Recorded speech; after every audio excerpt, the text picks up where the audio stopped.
74 anyos na lolo patay sa sunog sa Sual, Pangasinan. Nagbabalik, Russell Simorio.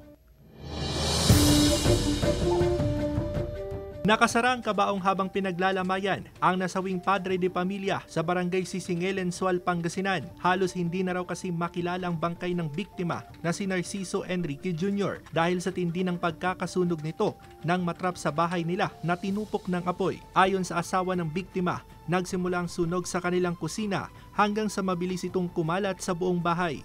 Pero ipinagtataka ng pamilya kung bakit hindi nakalabas ng bahay ang biktima. Tatlong hakbang lang pinto na, sir, yung pinagbagsakan niyo, sir.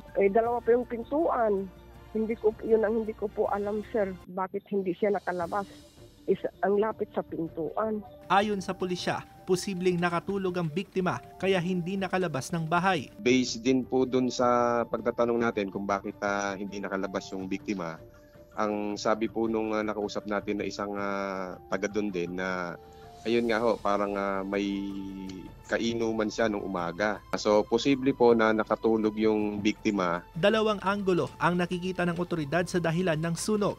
Una, ang napabayaang kalan. Pangalawa, ang problema sa electrical wiring.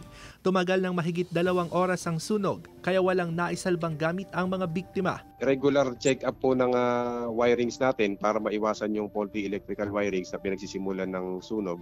At yung mga gasol po natin ay palagi po nating i-check or kung gumagamit po tayo ng panggatong ay maaaring patayin muna bago iwanan. Nananawagan ngayon ng tulong ang mga nasunugan kasama si Henry Domencil, Russell Simorio. Balitang Amyanan.